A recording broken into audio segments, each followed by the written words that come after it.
我哋今日咧就同大家分享下咧喺離婚嘅時間財產分配中嘅物業安排。咁好高興呢，我哋今日請到陳培婷律師。係，你好，新聞。你幫我哋分享呢個主題。第一條咧，有人就問啦，就離婚嘅時間，如果需要做資產分配，如果家庭擁有一個物業，若果雙方意見唔啱啊，大家冇一個共識嘅話咧，一般嚟講咧，法庭會點樣分配嘅咧？其實咧喺處理婚姻資產嘅時候啦，當中亦都包括咧就係呢個物業嘅咁樣。咁通常嚟講咧，法庭咧係會用一個有4個原則啦嚇咁樣。咁呢4個原則裏面咧，其實就個重點咧係其實要做到一個公平嘅資產分配。咁何謂一支公平嘅資產分配咧？咁樣咁就以前你可能會聽過啦嚇，男人會分得多啲錢啦，女人就分得少啲錢啦。咁而家咧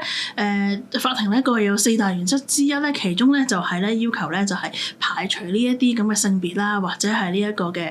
角色嘅一個歧視。簡單啲嚟講咧，男方同埋女方咧都係有相等嘅機會咧去平分咧呢一個婚姻嘅資產嘅。咁我哋就盡量用一個平均分配嘅原則，咁即係我哋成日所講嘅50-50嘅分配原則啦，咁樣嘅。咁而睇呢一個物業嘅分配嘅時候咧，咁法庭咧就唔會咧就用一個好細緻入微咁樣去即係審查家庭往事咁呢個形式咧，咁啊去衡量咧去睇咧究竟有邊一個應該要分多啲定少啲啊，或者用唔用呢個公平分配嘅原則嘅。咁所以如果你問我啦，咁大家冇一個共識個物業點樣處理嘅時候咧，咁會唔會話有一方係供款，有一方唔供款啊？咁樣會唔會係影響到嗰個分配咧？咁樣咁其實咧法庭咧喺行使呢4大原則嘅時候咧，咁佢有啲因素咧都會考慮嘅。好老實講嚇，咁佢有咩因素咧？咁譬如話大家嗰個資產究竟有幾多啦？咁譬如話負擔啊等等啦，咁亦都睇下婚姻嗰個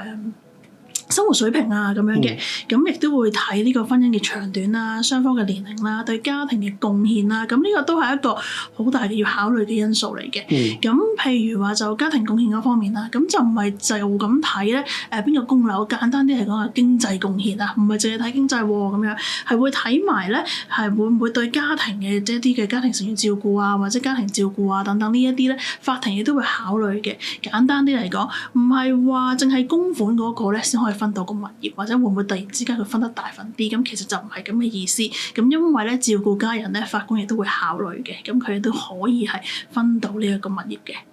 咁所以男女雙方咧喺分配物業嘅時間要考慮呢樣嘢啦。有陣時佢哋可能會講有啲物業咧就唔係喺婚姻裏邊買嘅，係婚前嘅，甚至乎唔喺香港嘅喎，喺國內嘅喎。咁呢個係咪都需要分配嘅咧？嗱，首先嚟講啦，通常係一個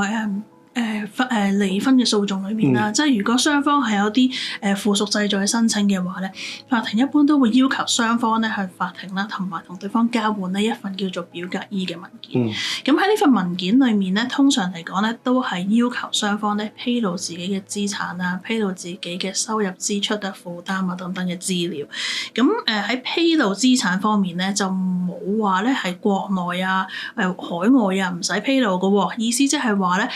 雙方都有責任披露，全面地披露自己嘅所有資產嘅。咁所以就唔係話個物業喺香港我先至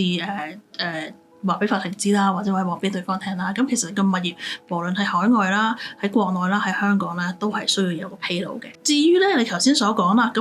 有時有啲物業咧可能會係婚前買入嚟啦，咁樣。咁呢個咧係會唔會有影響咧？咁其實法庭咧其實喺行使嗰個公平分配原則嘅時候咧，其實都有講過咧，有5個步驟需要去跟嘅。咁其中一個步驟咧就當然係要找出啦，就係尋找下究竟雙方有啲乜嘢嘅資產嘅。咁喺呢一個步驟嘅時候咧，咁資產啊、債務啊、收入啊、支出啊呢啲咁都要去係睇一睇啦。咁然之後咧就會睇下雙方嗰個需要嘅。咁當然啦，係喺處理呢一個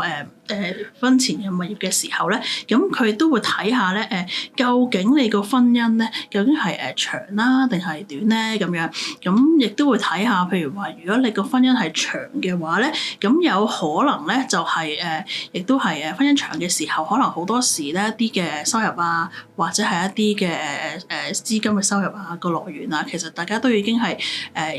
mix 咗啦，我哋叫即係一齊去共同使用啊，或者係共同係投資啊。嗰啲咁嘅嘢嘅。咁所以咧就喺咁嘅情況之下咧，嗰個物業究竟係婚前買啊定係婚後買咧？咁其實就已經唔係一個重點嚟嘅。咁法庭亦都會咧係真係將佢納入去一個家庭資產嘅部分。咁但係當然啦，如果你嘅婚姻期係好短嘅，咁而呢個物業亦都係婚前好耐之前譬如話已經買咗嘅，咁呢個就會係有一個好大嘅影響力㗎啦。咁就法庭就會考慮即係呢一個係婚前物業，咁所以未必做一個嘅係分配，咁就都唔定嘅。好，咁我哋今日講住呢度先，下集我哋會講更多嘅，下集見，拜拜。